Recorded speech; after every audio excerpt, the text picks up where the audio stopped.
Mheshimiwa kwa mchango wako. Mheshimiwa Mwenyekiti, naunga mkono hoja. Asante. Sasa namuita Mheshimiwa Happiness Daniel Ngwandu. Mheshimiwa Bahati Kenneth Ndingo ajiandae.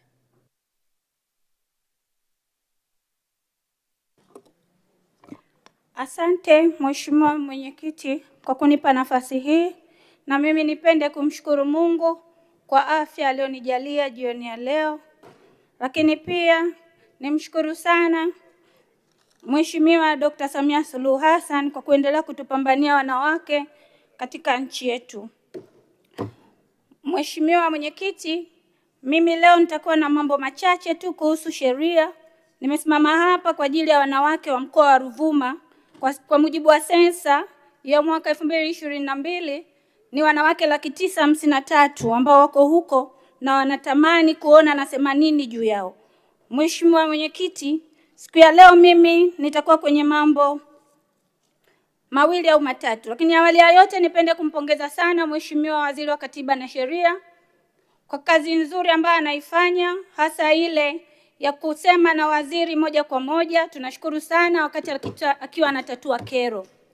Lakini pia nimshukuru sana Waziri wa Katiba na Sheria na kumpongeza kwa kazi anayofanya, hasa ile kazi ya Mama Samia Legal Aid ambayo inatufikia hata kwenye mkoa wetu, na watu wetu wanawake wanaendelea kupata haki zao, wanaendelea kusikilizwa kero mbalimbali katika nchi yetu. Mheshimiwa Mwenyekiti, mimi leo nitakuwa na sehemu 2 au 3. Mimi leo niko kwenye swala la sheria ya mwanamke au binti upande wa ndoa. Sheria ya kwanza, sehemu ya kwanza ni ile ambayo namtaka mtoto wa kike mwenye miaka 14 ndio yeye anatakiwa kuolewa kwa mujibu wa mzazi.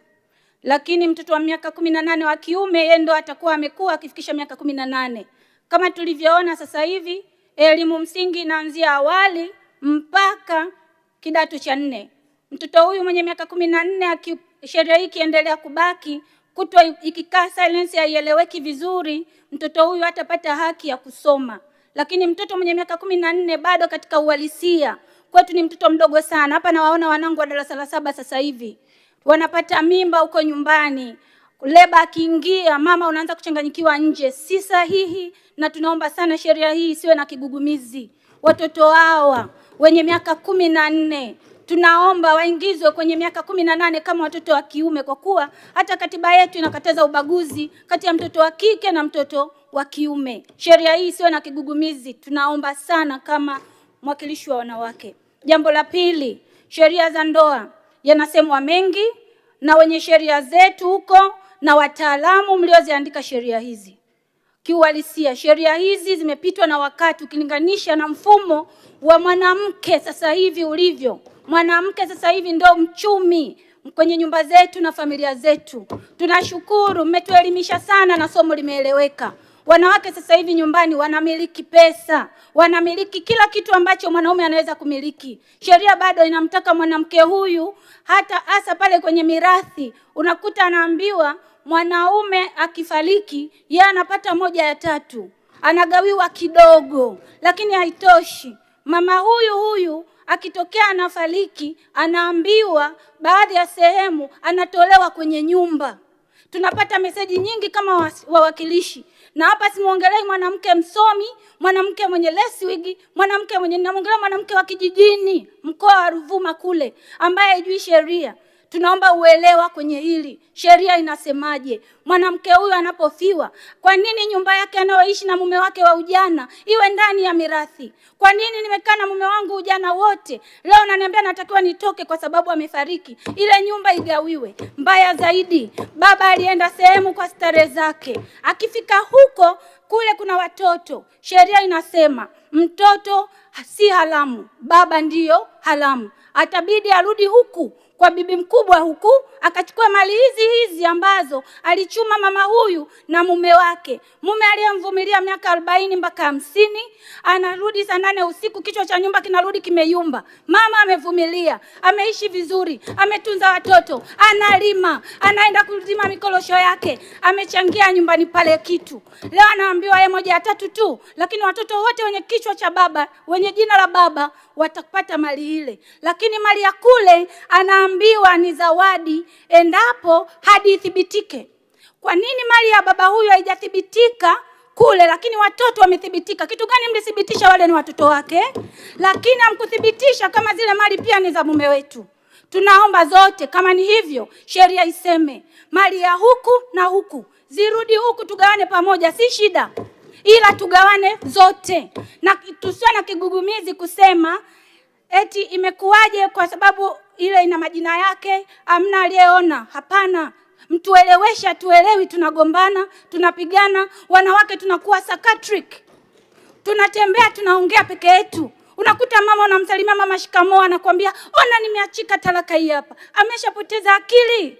Tunaomba sheria, mwanamke ni upendo kwenye jamii. Leo sheria ya ndoa hii inasema, wanasema tumebadilisha na maneno yao, sheria iko wazi. Mnasema sheria iko wazi. Wazi wapi? Mbona watu wetu hawaijui? Tunaomba uelewa iende huko kwenye vijiji. Wanasema sasa hivi kila mtu akiwa mwanaume na mwanamke wanachangiana, wanaleta kitu pamoja.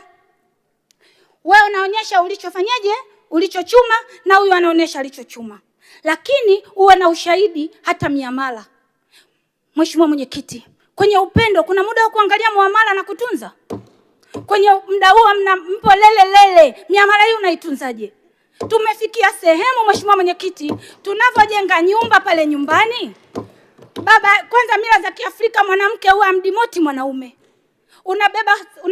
Unacheza kikoba, unajinunulia mwenye marumaru, unaweka kwenye nyumba.